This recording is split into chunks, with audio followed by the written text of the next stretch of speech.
I want you to meet Abby Runk. She is a total pro in the software consulting world, racking up an impressive 15 plus years of experience working with federal, state, and local governments, higher education, and nonprofits. As a senior client success manager at WalkMe, a digital adoption platform, Abby is crushing it. She helps clients measure, build, drive, and take action to get the most out of their software investments. iHire connects you to industry-specific jobs in over 57 talent communities. Find your niche today on iHire. Hi, Abby. It's so good to have you on the podcast today. Thank you for having me. Share with us a little overview of your career in customer success. How did you get started? What led you to pursue this field? Tell us your story. Have you ever heard of the windy road? That's kind of been my career up until now. Graduated college and actually started in teaching as a favor to a friend. Her school was hiring. So did that for a couple of years, had kids, stayed home with them for a couple of years. And then kind of went back to teaching part-time so I could be with them. I thought it was great. I was at their school. I could have lunch with them. And then the school decided they weren't going to stay open anymore as a private school. And I thought, well, what am I going to do now? And a good friend of ours had called and he said, look, I've been, telling you for years, you need to get into the tech software business. He said, I think you've got a lot of skill sets. I think you'd be good at it. I said, okay, get me an interview. Let me see. And totally out of my realm. But I liked what they had to offer. And I jumped in, and that was many years ago. And so I got into it and just started working with clients and fell in love with the role. Now, you work for a company called WalkMe, and you told me that I've probably used this software on different websites without even knowing it. So explain what WalkMe does and how people use it. Yeah, so WalkMe is a DAP product. DAP is becoming a very common acronym in the tech world. It's a digital application platform. So as you know, most companies have apps that they use. You probably log into ADP or Workday or Cornerstone On Demand or any app at work that you use, Concur. And you get in those applications. And have you ever gotten frustrated? You get to a part of the application where you're like, man, this password isn't working, or I don't understand the form I'm filling out. So WalkMe comes in and we overlay on that application and we make it easier for the user. So sometimes you'll be on an application, you'll see a little circle with a question mark and you hover over it and a little box pops up and it says, hey, in this box, you should do X, Y, and Z. That's basically what WalkMe is. We take a process that people are frustrated with and we make it work. And so we kind of overlay on any application out there. So, Abby, tell me about what a typical day in customer success looks like for you. Yeah, my day is filled with meetings and it's just meeting with my different clients. So I'll get on a call with a client and we just talk about anything they have going on. Are they in the middle of building? Are they in the middle of an implementation and trying to put WalkMe on top of the product? Is the product already live? We have really robust data that we provide our clients. So sometimes we look at the data together. How many users touched WalkMe today? How many users are struggling in an area that we maybe would build another smart walkthrough for, and so forth. So when I meet with my clients, it's usually about an hour and we go through all things that they need. I always tell my clients when I meet them, I'm the quarterback for WalkMe. Anything they need, come to me. And then I direct them wherever they need to go, whether it's sales, support, somebody to build something for them, somebody to assist. So I'm kind of like their one-touch stop so that they don't have to be frustrated by going, now who at WalkMe does that? And who should I reach out to for that? I just make sure my clients directly come to me. So I'm usually on back-to-back meetings with clients, sometimes internal meetings in between, but mainly meeting with clients and just making sure they're happy with the product and that they're moving forward and gaining value. What are some of the key milestones or turning points in your career that really influenced the path that you're on today? Yeah, I think it was just, listen, in the world of all businesses, networking, right? Just meeting people, putting yourself out there, that's always going to get you to where you need to be. And that's just the hard truth of it. It's kind of a who you know world. And I was at my old company for 8 years and I was very happy. I had no complaints. And then I got a call from my director that said, hey, do you want to come to WalkMe? We're trying to build out the public sector team. And I said, yeah, I'll come over. And I liked my old job. I was still client success manager, but it's different at every company. Every company you go to, a role slightly different than the previous company. So I came over, I started as a senior client success manager to build out the public sector practice.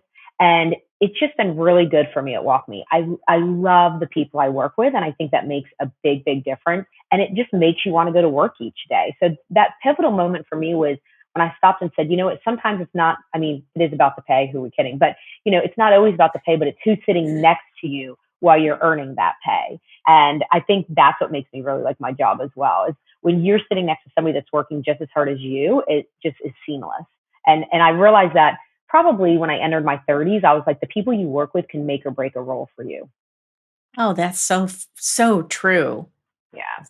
I also really can appreciate what you said about networking. So many people get jobs through networking, and it's the last thing that people want to do when they're unemployed or when they're looking for work. They just think, I'm going to go to the job board and I'm going to apply for all these jobs. But it's crucial. When I think back in my career, I can't tell you very many jobs that I applied for just blindly or filled out an application. It was all through networking. It is. It's so important.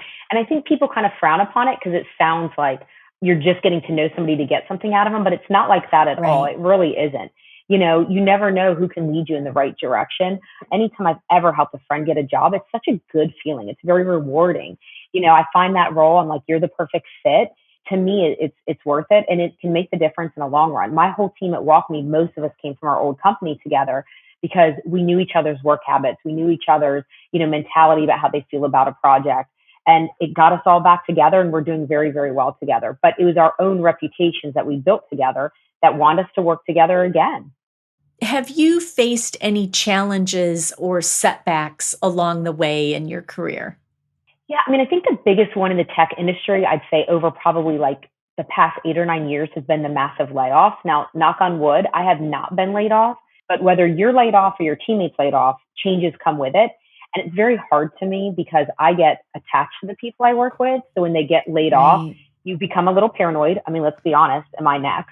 So then you're sitting there Right. doing your job, and that takes a toll on me. Like I do stress it, even though I've been able to avoid most of the layoffs that, companies have gone through. But those are setbacks to me. It's been changing of teams. At one point there was a layoff in a company and they just shoved me in a whole different role. And I'm thinking, okay, well, that's not what I was hired for. It's not what I thought I'd be doing. So I was kind of like, oh, you get stuck in that spot where do I just do it because I'm grateful to be here? I kind of had to sit down and reevaluate like what's going on with my career because they're making these decisions for me. So yeah, times like that, I would say I was kind of bummed about work. And I knew it was time to, reevaluate, reflect, and see how could I change my own path because this is not what I want to be doing. Do you recall a specific project or initiative or something that you really consider to be a defining moment in your career? Yeah, I had a federal client that I started on. And when I started, it was one of those clients where like, you're the new kid, so you got stuck with them. Everybody else was very happy to take them off their plate. I didn't know that at first. I found that out after a couple months and I thought, oh, thanks. And they were difficult. They were demanding. They wanted to meet all the time. They had a long list of needs. Come visit us on site. We need this. We need that. Projects that should have been 3 months.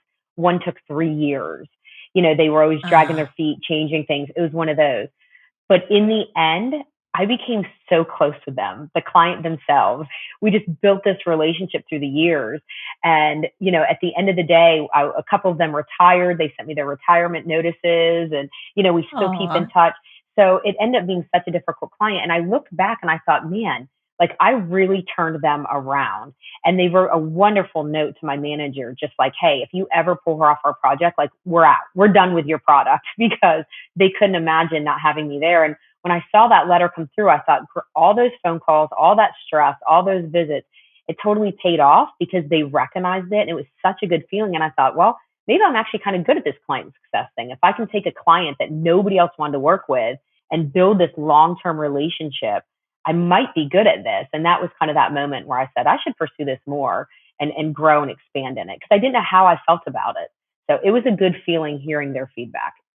So it sounds like you're involved a lot in the actual implementation of the project. Like, are you the implementation manager too? So I am not, but because of I'm in public sector, so we have, clients that are so unique. I always like to be there for everything. So typically client success manager would come on, just the onboarding after the implementation. But in my role, I go even involved in pre-sales. I'm very, very close with the account executives that sell the product. And we work together to kind of find the best fit and so forth. And then I stay on through everything because to me, not being there for part of the implementation, I'm missing kind of like the meat and potatoes of the recipe. I can learn so much from the client during that time. And then that will just make me stronger at my role after they're live and using the product because I'll see the pain points that they went through to get there. So my company actually just changed our entire process and other CSMs are now joining in the implementations as well. I was one of the only few doing it. I always said I was like a helicopter mom with my projects. And I would always tell people that I'm like, sorry, I know I'm not supposed to be on these calls, but I'm a helicopter mom. I can't cut the cord. But for me, it was just so much knowledge that later on when I'm working with the client, they didn't have to say to me, oh yeah, and then during implementation, oh, and one time during implementation, like I didn't want the clients to have to Yeah. repeat themselves. So it's worked really, really well for me. Clients are very complimentary. They liked that I held their hands all the way through because I feel like everybody needs one touch point from beginning to end. The worst part of a project is you just get passed off and passed off. So, Right. Now, when you say public sector, could you give mhm. me an example of the type of companies you work with? Yeah. So in public sector, we do all higher ed, which is a lot of colleges. So we have a lot of colleges across Okay. America that use WalkMe. We're on a lot of their applications. I know Canvas is a huge one for colleges. So WalkMe is great overlaying on Canvas. And we do a lot of their HR applications and employees, applications as well. We do a lot of state and local government. We're in the state of Colorado. We have some contact state Arizona. So we have a lot of state and local governments, Ohio, that we overlay on a lot of their features. And then we have the federal side of the house as well, where we're really getting into the federal space. We have something called FedRAMP, which is, I guess the easiest way to explain it is a level of security. So that WalkMe can say to the federal government, hey, we've jumped through the hoops. We are secure. You can use us now. And then the federal government takes a deep breath and says, okay, now it takes a lot of work off their plate of having to figure out if we're secure or not. So we just became FedRAMP ready a couple months ago. So now we're really expanding in the federal government and overlaying on a lot of applications that federal employees use, or maybe even external users logging into federal applications use. So, are you guys using AI yet, or how do you see AI playing a role in your job in the future? Yeah, we are. It's actually embedded in our product. We use it. Our clients use it. For my role, do I think AI is going to take over a lot of jobs and responsibilities? Yes. I think is our generation going to see it? Probably not as much as our future grandkids or whatever will see it. My role specifically, I think it'll make it a couple generations just because even though AI can take over the product, it can take over the sales process, it can take over other things. I do believe clients will still want that human interaction. There's still that Mhm. piece of us that wants to be able to pick up a phone and say, help me. I have a Right. question. Because you can only do so much through AI. So I think there is some longevity to my role in that way. Like I know I'll be able to retire in my role. 3 generations from now, would they be able to be a client success manager? I don't know. So this morning I listened to a call that was a AI customer success person at Tesla, and Mm, they're just starting to use this, and they were walking the person through building their car online. And it was very robotic. You could tell that you weren't talking to a live person, but they had a cool accent, and you have me at the accents. yeah. And it made sense. The order of the questions that the AI was asking this person made a lot of sense. And I don't know if it's as you say, will people like that because they get to have their questions answered and they feel like it's not a high pressure sale? Or will they say, oh, I'm talking to a robot? Is this really what I want? Yeah, it probably depends on the age of the person that you ask, but I do Right. think that, to some degree, maybe an implementation can be done that way. But, in my role, to even bring the value, you have to have conversations that are off the cuff and on the fly. And I just don't think a Mhm. robot will ever be able to do that.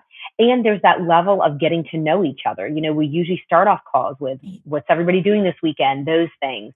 And who's going to have Right. that conversation with a robot? Like, I'm not going to tell them about, swimming in the pool Saturday. They don't care. Yeah. So I think we're going to lose that human interaction, but I think people will still crave it after they've just spent millions on a product that they're using, they're still going to want Right. that extra level. So yeah, I could see it coming into maybe like the implementation part, but longevity, there's still going to have to be some person that can answer a phone. So as you look ahead, where do you see yourself? What are some of your aspirations and goals for what you're doing and what you hope to do in the future? Yeah, I'm really just building out my role right now and building out my team. Public sector at WalkMe is huge. It's moving quickly, and right now I am the only client success manager. So we are going to try and add a counterpart to me, which I'm really excited about. I'm looking forward to meeting that person and helping them build out the role together because we're in such a unique position compared to the other client success managers at my company. So I'm looking forward to just kind of building those things out and building the team out. We're still so new. Most of us started in the past 2 years, and we kind of get this high off, becoming bigger, better, the numbers going higher. So I'm just really excited over the next couple of years, seeing what we do with that and just crushing our goals. What advice would you give somebody who's looking at a career in customer success or client success? Yeah, I would tell them be open to the fact that sales are involved. I think a lot of people miss that piece of it. I think even when I first heard about it, I didn't realize the relationship and influence you could have on a client or customer, getting them to expand the product that they already have with you, or maybe adding, one of the things I can do is we can add users, add other applications we're on. And that's very important to me in my role. And I guess I always just thought, well, the goal is to make the client happy with what they already have, and you also need to be able to look to the future of the client. Where else can they go? Where can they be? And where can, they grow in their opportunities? So I think when people ask me about my role, they're confused that we're kind of a post sales role. And at most companies, client success falls under sales. And I think most people think it falls under services. So I think that's kind of a misconception that people have about the role. But it's post sales. You're helping the client grow. And any experience you have in sales would probably be a good Yeah. prerequisite for getting into this. Yeah, it really would. That would help out a lot.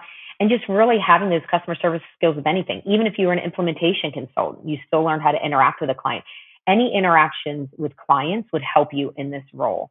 If you don't like working with clients, then this is 100% not a role for you. But if you enjoy that interaction and meeting different clients and so forth, it's a great role to be in. I love that I go from meeting to meeting, and I can be meeting with a college on the West Coast in 1 minute, and then I'm meeting with somebody from the federal government, an hour later. So I like being in the public sector and the shift of clients and so forth. I enjoy that piece of it. Well, Abby, thank you so much for being here today. I Yeah. really enjoyed my talk with you. Yeah. Thanks for having me. This is great.